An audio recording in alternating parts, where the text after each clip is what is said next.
يرجع اذا احنا ما موفرين له كل احتياجات. ست احنا نريد تجي ولا نطلع واحد من المخيم يقول له روح ارجع المنطقه. بارك الله فيك. بارك الله فيك. بارك الله بارك الله فيك. واللي يريد يبقى طول عمره بالسليمانية ويندمج احنا بنساعده ويا الحكومة. رأسا كان لنا زيارة لمخيم عربد للوقوف على كل المعوقات والعقبات اللي تعيق من عودة القاطنين في هذا المخيم إلى مناطق سكناهم. أغلبية القاطنين في هذا المخيم هم من محافظة صلاح الدين. تم التباحث معهم عن أكثر المعوقات، وكانت هي أغلبيتها من الخلافات العشائرية، وكذلك كانت دورهم مهدمة جزئيا أو كليا. سيتم معالجتها حقيقة من خلال زيارتنا في الأيام القادمة إلى محافظة صلاح الدين. ومع هذا احنا قائمين بالعمل. تم تخصيص قطعة أرض لبناء الدور واطئة الكلفة، كذلك هناك مباحثات أيضا مع شيوخ العشائر مستمرة لعودة النازحين. تم إعادة ما يقارب أكثر من 70 عائلة. حقيقة احنا مستمرين بالعودة، لكن هي عودة طوعية.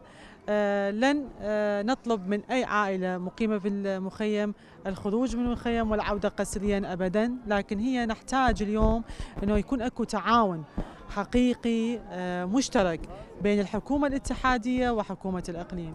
حقيقة تباحثنا أمس مع محافظ سليمانية، لاحظنا هناك بالفعل نظرة جدية وحقيقية من المحافظة تعمل مع الحكومة بتذليل هذه المعوقات. اليوم نحتاج من الحكومة الإقليم أنه تعزز كذلك وترغب القاطنين بالعودة. حقيقة هم بالفعل وضيوف كرماء أيضا كانوا في حكومة الإقليم، وأيضا لم تقصر حكومة الإقليم بإيواهم وإغاثتهم وكذلك احتضانهم. لكن اليوم نحتاج أن نعمل بخطة مشتركة حقيقية بتذليل كل المعوقات والعودة الكريمة إلى مناطق سكناهم من بعد تهيئة جميع الظروف الملائمة.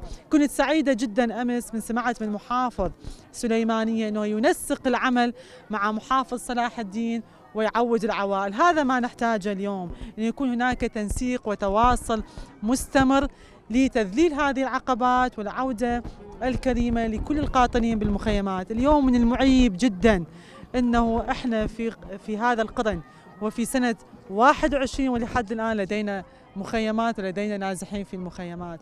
على الحكومة الاتحادية وعلى حكومة الإقليم أيضا أن تكون مساهمة في عملية العودة وليس في عملية يعني احتوائهم واحتضانهم في الإقليم.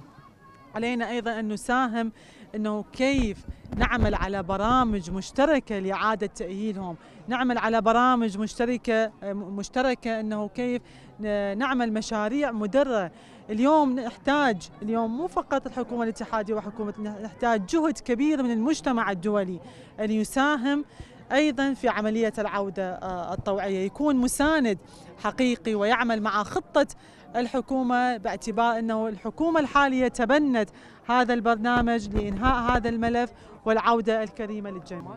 في كل إقليم كردستان لدينا 37 ألف عائلة نازحة. هناك عودة موجودة، العودة ومستمرة، لكنها عودة كلش بطيئة. لهذا السبب احنا نطلب من حكومة الإقليم أن هناك يكون اجتماعات دورية مع الحكومة الاتحادية أنه كيف نساهم في تقليل هذه المعوقات للعودة الكريمة. والمساهمة كيف راح تكون؟ هي عن طريق التنسيق فقط لا أكثر ولا أقل. هناك أطراف مستفيدة من هذا الوضع؟ يعني صراحة حتى أكون وياك دقيقة وأمينة، واليوم أنا اليوم بهذا المنصب، غدا خارج هذا المنصب، وعلينا ننقل الصورة الحقيقية. أغلبية المخيمات اللي أغلقت سابقا كانت كلها عبارة عن مصالح مشتركة، مصالح والكل اللي مصالح سياسية بالضبط. لهذا السبب الكل امتعض من غلق المخيمات لأن تضاربت مصالحهم.